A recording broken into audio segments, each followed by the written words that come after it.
Hey guys, welcome back to the channel. This is a story about what if Naruto the Fox and Flower. The day before the Genin exams, Naruto gets attacked by the villagers yet again.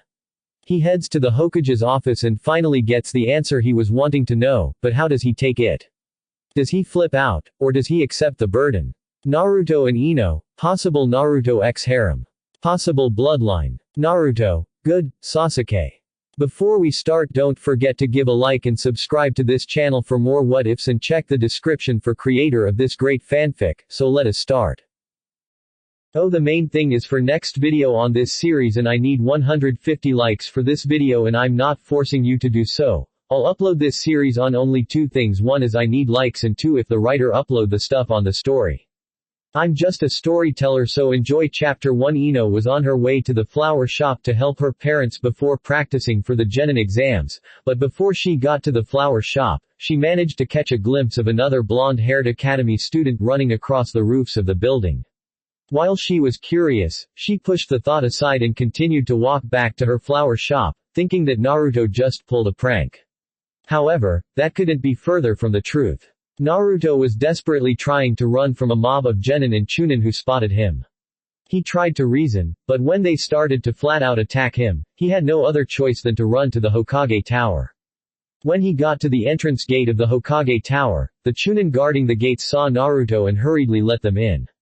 Izumo and Katetsu were one of the only guards that didn't disrespect Naruto for what he held inside him.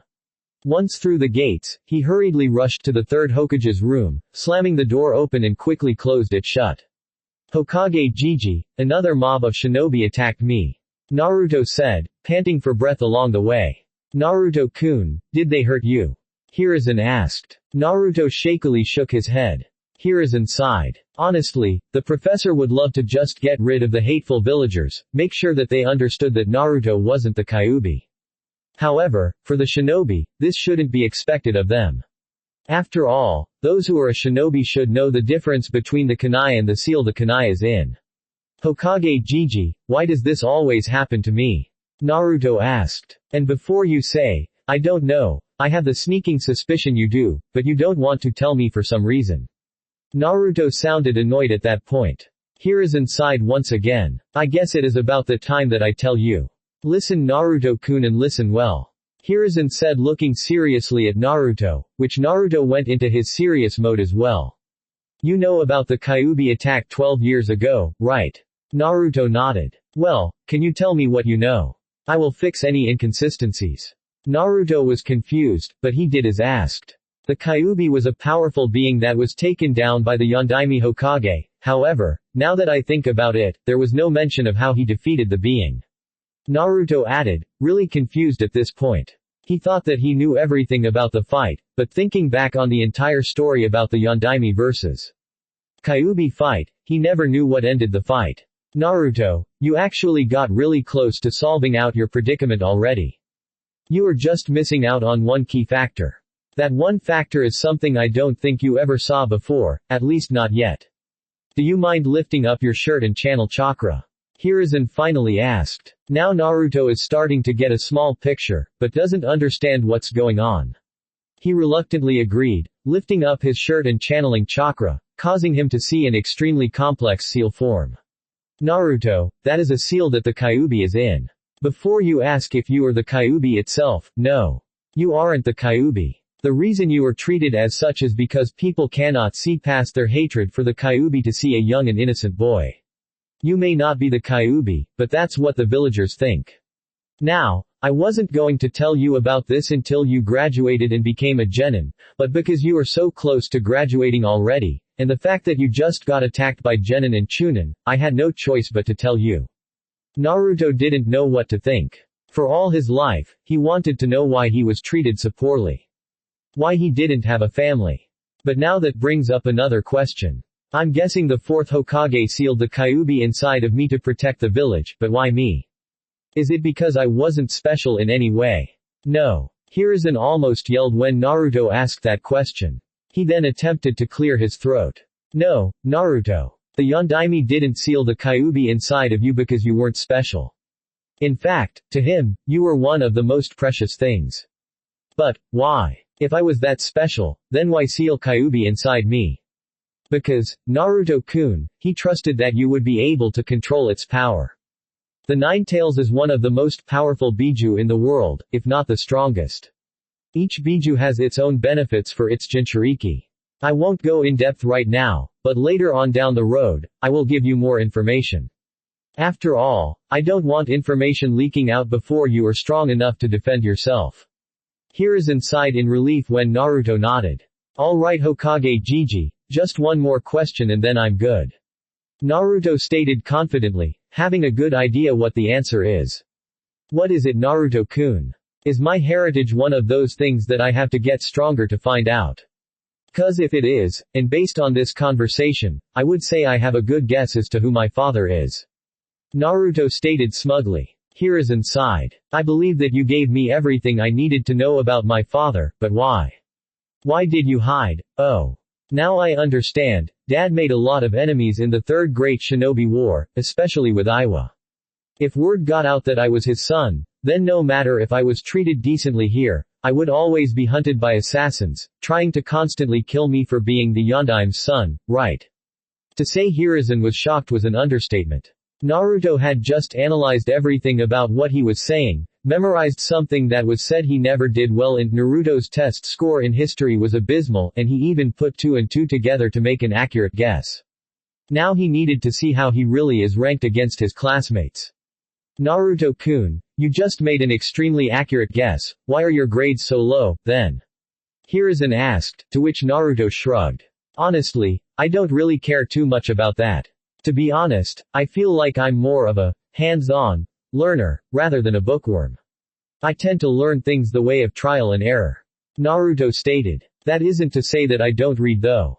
I will read when needed, or when I have some free time. Naruto-kun, do you mind if we go and give you an IQ test? I want you to try your hardest on it, okay? I guess, Hokage Gigi. I'll try as best I can if you want me to. Chapter 2 Author's Note. Enjoy the chapter, everyone. Naruto had just gotten done with the IQ test, and it's now in the grading room. Hiruzen and Naruto was waiting out in the waiting room, talking to one another. Hokage Gigi, what even is IQ?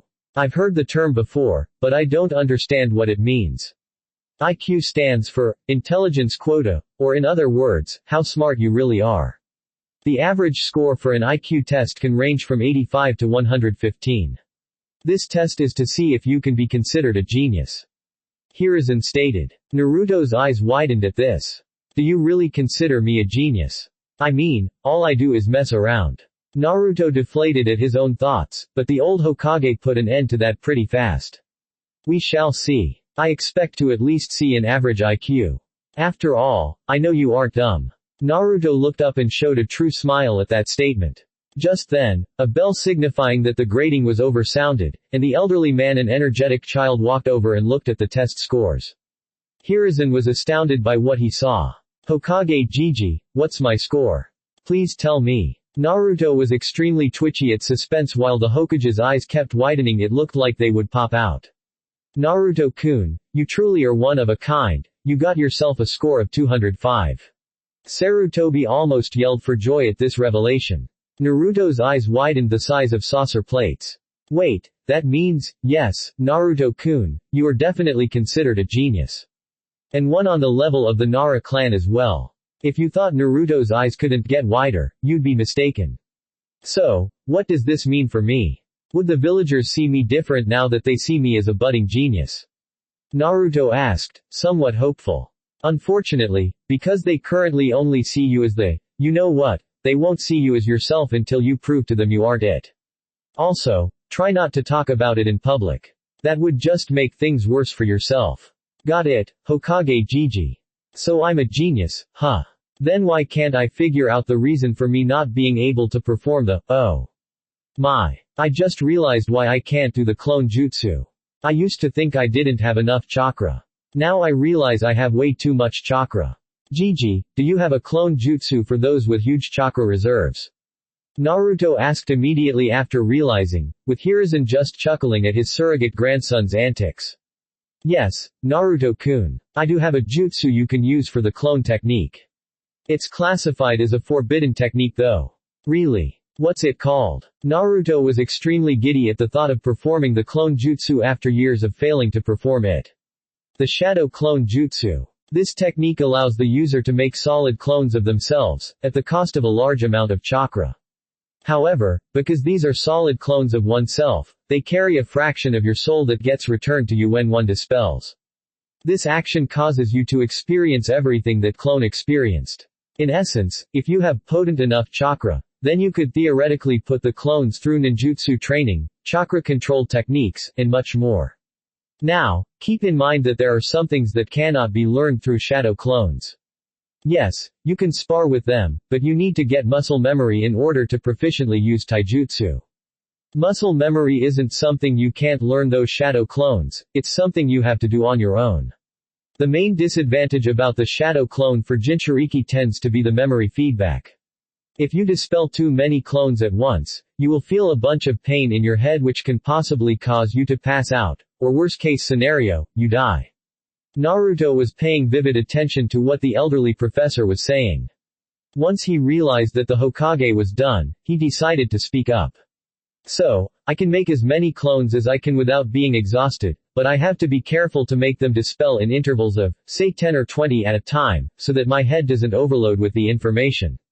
Also, I have to make sure that there has to be enough time to pass for my head to stop hurting from the memory overload of the previous batch. Hiruzen smiled at the young blonde.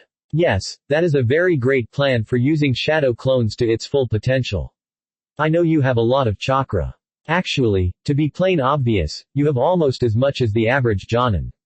You just have to learn way more chakra control exercises so that you can use jutsus way more efficiently. Naruto thought about it for a second. You mean like the leaf exercise, where we try to balance a leaf on our forehead?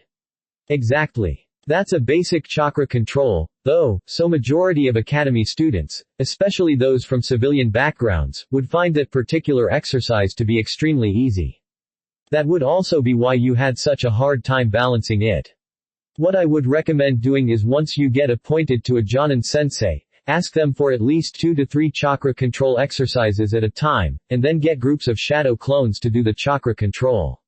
Then you create a group for you to go against in taijutsu, have a group reading about a style of taijutsu, and have a group experiment with genjutsu. Something to consider, though, is that I won't be able to help you with all of this. The most I can do currently is lend you a scroll going over the shadow clone jutsu. Once you get that down, you can start on that plan I told you about. Now, how about we go inside, shall we? Naruto then looked up to see the Hokage tower in front, and just made the realization that they just walked all across the town talking about his future, without even realizing that they traveled across to the other side from where they were. Author's note. Alright, that's chapter 2 down. Thanks for listening. I hope you guys liked it. Don't forget to subscribe and leave a like for more what ifs and support the author. See you guys in the next video.